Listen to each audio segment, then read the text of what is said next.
At least this is the prelude of what is to come. And I need to get this done because I'm running late. This is Mega Man NJ, and I welcome you guys to another TMNT 2012 Season 3 episode review. Today we're going to be talking about the pig and the rhino.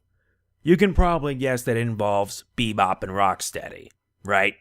Here's the deal. I'll provide a summary as well as some of the main points. Let's get started because I'm running on a timetable here. Taking place immediately after the events of the last episode, Zeck and Steranko are outraged over their mutation. After a failed attempt at stopping the Shredder, they have no choice but to serve him. They're given one simple objective: find Karai or suffer. Meanwhile, the Turtles try to figure out what Karai meant, so they split up into teams in the hopes of finding and curing her. Now it's a race to save her. Both sides are after the same target, but the question is this: who will reach Karai first? Bebop and Rocksteady or the Turtles? Yeah, apologies if I made a mess up here and there. This is what I get for reviewing this at 2 in the morning, but I don't care. I just got back from watching some good TMNT goodness. Yeah, this episode continues right after the previous part, Serpent Hunt. But this time, yeah, we see the consequences of their actions. Zeck and Steranko have been mutated into a warthog and a rhino respectively. Hence why they get the name Bebop and Rocksteady. In fact, this episode gets to show what they're made of. And they get their names by the most ironic of ways. They get it by Mikey. Why is it that Mikey always has to be the one who has to come up with the names for the villains? This I cannot understand. I truthfully can't. Why would I? Because I really am pleased at this episode big time. Although now that Bebop and Rocksteady have been mutated, they're now more dangerous than ever.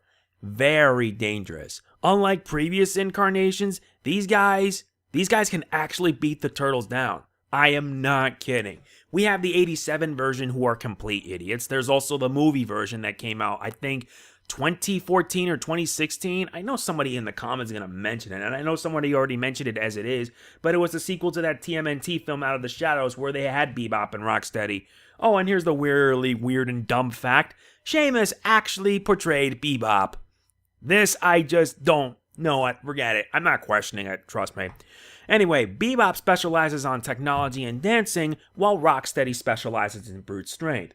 In a way, I feel they're a foil for each other, and considering what they do later on in the series, it obviously shows. And believe me, they don't mess around. The main focus of the episode, like in the previous one, is the Turtles trying to save Karai while having to contend with Bebop and Rocksteady. In a way, I'm sort of reminded of the 87 series, where some instances the Turtles have to contend with Bebop and Rocksteady in some episodes, and I feel a bit nostalgic for it. However, here, these two don't play around. They just don't. There's like a lot of nods. I mean it. By looking at the episode, I mean, wow, these guys really took a step further. For example, Bebop telling the Turtles to come out and play is a quote from The Warriors. If you ever saw the Warriors film, you should. Trust me, it's just well done. Not only that, but he mentions the next mutation, which is a nod to the live-action show. I thought that they would get rid of any and all traces of it. Considering that Rise of the TMNT has raft-wielding tonfas? Come on. I mean, come on. Look, I'm not even going to question it, but yeah, an unexpected nod, but it's one that I dread. Believe me, I grew up watching the live-action show, and it was just garbage. Anyway, my favorite moment, for me, the highlight, is the clash at the amusement park, where the Turtles took on Bebop and Rocksteady, and it's pretty interesting. Like some instance where the Turtles take on Bebop and Casey and Ape, or rather, the Turtles take on Rocksteady, and Casey and April take on Bebop, and it all culminates in a big battle where, as you would guess, Bebop and Rocksteady get their butts kicked. I can't stress it enough. It just made me feel nostalgic of the 80s series, and it was done really well. The action was pretty solid, the humor was definitely there, courtesy of Mikey, and the ending. Yeah, even though this episode was pretty good, the ending left me in a bit of a down state, and for good reason. They tried using the retro mutagen on Karai. Unfortunately, they couldn't cure her. Retro mutagen can't cure her, because I feel that since in that episode when she was completely drenched in mutagen and she transformed into a snake-like creature, I mean, yeah, She must have suffered some heavy-duty mutagen because of that. What makes it worse is how it happens. She says goodbye because by this point, her mind, whatever remains of Karai, well, it's withering away little by little. And as she departs, you can't help but feel bad for Leo. Hell, you can't help but feel bad for all of them. Despite them beating Bebop and Rocksteady, it doesn't mean a thing. Their mission turned out to be a failure. A complete and utter failure.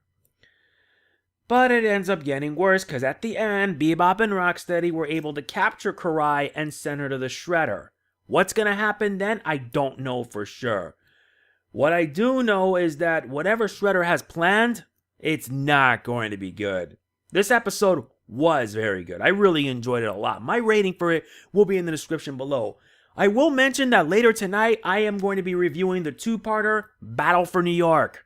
Bear in mind, it's a big review because, let's be honest, that two-parter was bloody awesome. You'll see my jubilant enjoyment when that happens.